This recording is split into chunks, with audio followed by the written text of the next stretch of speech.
So Elizabeth Warren, of course, would love to be Joe Biden's vice president. Here she was on MSNBC last night with Rachel Maddow. If he asked you to be his running mate, would you say yes? Yes. All right. Before I say anything else, take a look at Rachel Maddow's face. She is holding back a big smile because this is the exact audience that Elizabeth Warren appeals to. Wealthy, college-educated liberals. This is the kind of base that Joe Biden is going to win over regardless of who he picks as his vice president. So this idea that some people have that Elizabeth Warren may be able to unite the base, unite the Sanders voters and the Biden voters, absolutely ridiculous. In fact, there is a Holly Otterbein piece in Politico. She tweets here, bitter fights between Elizabeth Warren and Bernie Sanders in the primary have dampened enthusiasm for her as VP among some progressives. When the left-wing Roots Action circulated a letter asking Joe Biden to pick her, reception was cool. So let me just read a little bit from this, actually the quote specifically, where actually let me start with this. So the ambivalence towards Warren among some on the left comes on the heels of a primary that saw the Massachusetts senator clash with her longtime ally Sanders in starkly personal terms. Though Warren has high-profile boosters, including former Sanders campaign co-chair Ro Khanna, and polls well as a potential Biden running mate, the fallout from her run-in with Sanders has dampened enthusiasm within the progressive movement for her as a VP choice, according to interviews with more than 24 left-wing leaders and activists in recent days. So these aren't just, random Twitter users. These are left-wing leaders and activists. More than 24. So let me just pull out a couple quotes here in regards to this. Quote, "You're not going to see a lot of groups who endorsed Bernie pushing for Warren, given how things ended," said one leader of a group that backed Sanders.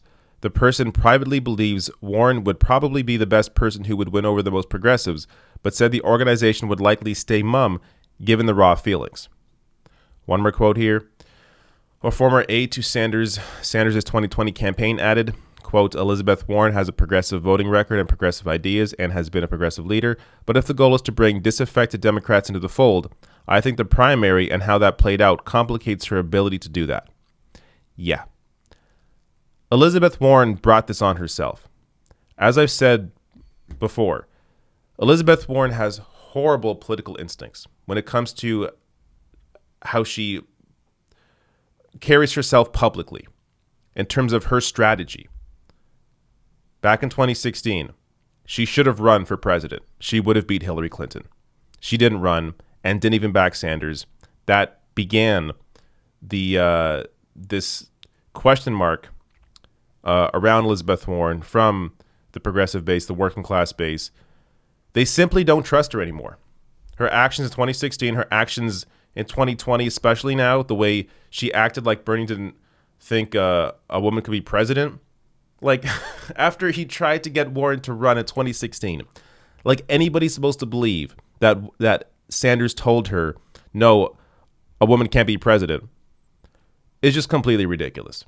And that was really the beginning of this entire thing.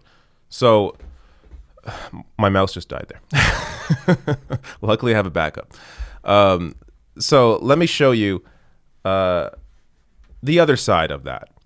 Actually, before I even get to the other opinion here, I do want to say, when it comes to picking somebody for vice president, look, if you're actually trying to unite the base in terms of getting Sanders voters over, I don't think anybody less than Nina Turner or Rashida Tlaib or maybe Barbara Lee would do it. Tammy Baldwin, her name has also been brought up in these discussions because she is a senator from Wisconsin, right now a state that Biden is losing to Trump in polling. So if you want to be able to win those states, Tammy Baldwin may also be a good choice. But you could also say maybe she isn't exciting enough because Joe Biden himself needs somebody that's exciting on the ticket. And because Tammy Baldwin right now isn't really, I don't know, you can argue doesn't bring that much excitement to the ticket, then it may not be a good choice. But I do think I think Baldwin's a better choice than Warren. But let me show you the other side here. So this is the pro-Warren contingent that thinks she should be picked. This is Sean McElvey of Data for Progress tweeting out here. Warren as vice president would ensure that the policies progressives are pushing for Biden to embrace would be backed up with personnel. She's the most progressive option on the table. Not sure why people are shooting themselves in the foot here. So the issue here is that how can anybody at this point actually think that Warren would fight for any of these ideas, like a Medicare for all, or like free public college, or I don't know, even a Green New Deal, when she clearly sold out working class voters during the primary? Elizabeth Warren as Biden's VP, I just see her taking a back seat. And in the case of a Biden presidency, you would think that the vice president might be the one controlling things.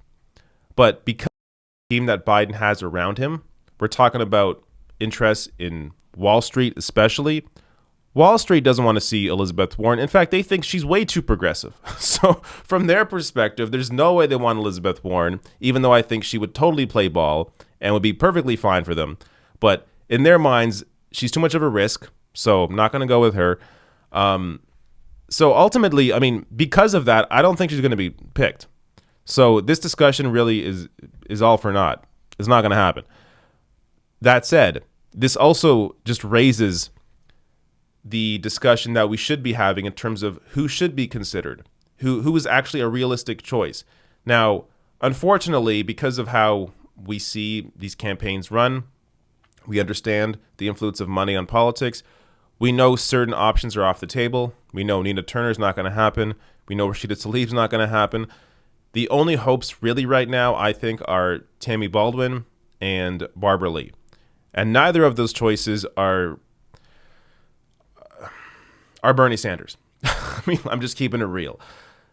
They're not going to fight the way that he would in terms of fighting for people. But they're better choices than Elizabeth Warren or, say, Kamala Harris or Stacey Abrams or Amy Klobuchar. So I just think Warren, if she, I mean, the fact that she stayed out of this, if Warren, when she dropped out, had backed Sanders and maybe dropped out a little earlier than cutting into Sanders' ability to win some states on Super Tuesday when she had no chance at winning the nomination, but whatever. If she had, when she dropped out, if she had backed Bernie Sanders, she would have more power right now over that base. She would have more sway. And Biden picking her as a VP would be a real signal to that Sanders base, those working class voters, that he does want to bring the base together. But because she stayed out of it, because Warren didn't back anybody, she stayed put, even though it was clear on one hand you had Joe Biden, Wall Street, corporate interests. On the other side, you had Bernie Sanders, a people-powered movement, and she couldn't decide between the two. It shows you Warren is not a real fighter and is not somebody to be trusted.